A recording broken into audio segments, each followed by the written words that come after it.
beside the river lie long fields of barley and of rye. They clothe the wold and meet the sky, and through the field the road runs by, down to towered Camelot. And up and down the people go, gazing where the lilies blow, round an island there below, the island of Shalott. Willows whiten, aspens quiver, little breezes dust and shiver through the wave that runs forever by the island in the river, flowing down to Camelot. 4 gray walls and 4 gray towers overlook a space of flowers, and the silent isle embowers the Lady of Shalott. By the margin, willow-veiled, slide the heavy barges, trailed by slow horses, and unhailed. The shallop flitted, silken-sailed, skimming down to Camelot. But who hath seen her wave her hand, or at the casement seen her stand? Or is she known through all the land, the Lady of Shalott? Only reapers reaping early in among the bearded barley hear a sound that echoes cheerly from the river winding clearly down to towered Camelot.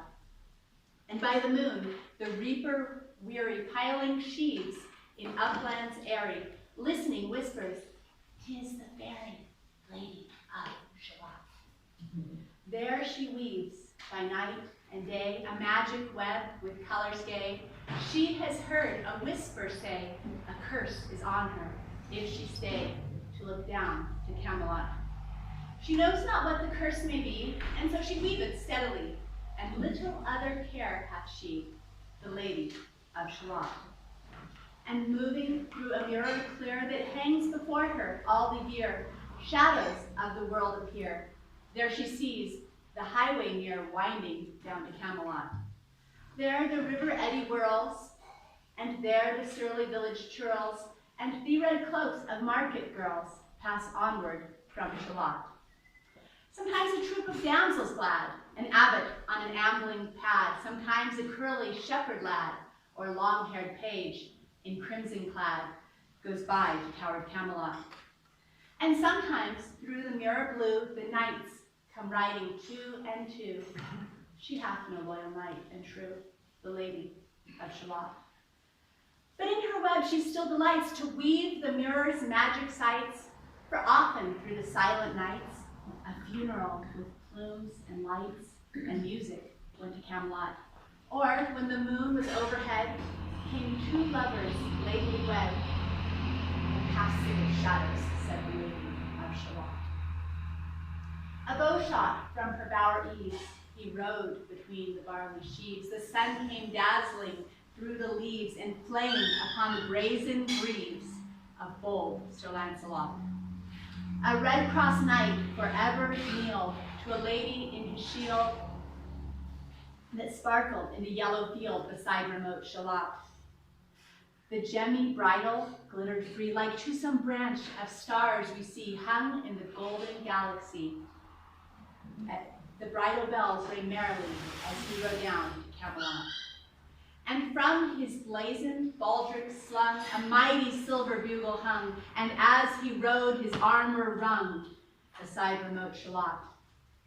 All in the blue unclouded weather, thick jewel shone his saddle leather. The helmet and the helmet feather burned like one burning flame together as he rode down to Camelot. As often through the purple night, below the starry clusters bright, some bearded meteor trailing light moves over still Shalott. His broad, clear brow in sunlight glowed, on burnished hooves his war horse trode, from underneath his helmet flowed his coal black curls as on he rode, as he rode down to Camelot. From the bank and from the river he flashed into the crystal mirror. Tira lira, by the river, sang Sir Lancelot. She left the web, she left the loom, she made 3 paces through the room. She saw the water lily bloom, she saw the helmet and the plume. She looked down to Camelot. Out flew the web and floated wide, the mirror cracked from side to side. The curse has come upon me, cried the Lady of Shalott. In the stormy east wind straining, the pale yellow woods were waning. The broad stream in his banks complaining heavily, the low sky raining over towered Camelot.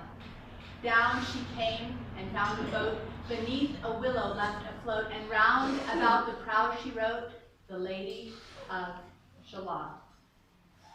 And down the river stood an expanse like some bold seer in a trance, seeing all his own mischance, with a glassy countenance did she look to Camelot. And at the closing of the day she loosed the chain, and down she lay. The broad stream bore her far away, the Lady of Shalott.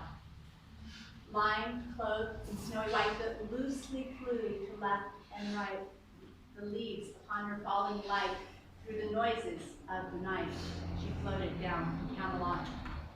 And as the boat had wound along the willowy fields and hills among, they heard her singing her last song, the Lady of Shalott. Heard a carol, mournful, holy, chanted loudly, chanted lowly, till her blood was frozen slowly, and her eyes were darkened wholly, turned to towered Camelot. For ere she reached upon the tide, the first house by the waterside, singing in her song she died, the Lady of Shalott. Under tower and balcony, a gleaming shape, under tower and balcony, by garden wall and gallery, a gleaming shape she floated by, dead pale between the houses high, silent into Camelot. Out upon the wharfs they came, knight and burgher, lord and dame, and round the prow they read her name, the Lady of Shalott. Who is this, and what is here? And in the lighted palace near, died the sound of royal cheer, and they crossed themselves for fear, all the knights at Camelot. But Lancelot mused a little space. He said, she has a lovely face, God in his mercy lend her grace, the Lady of Shalott.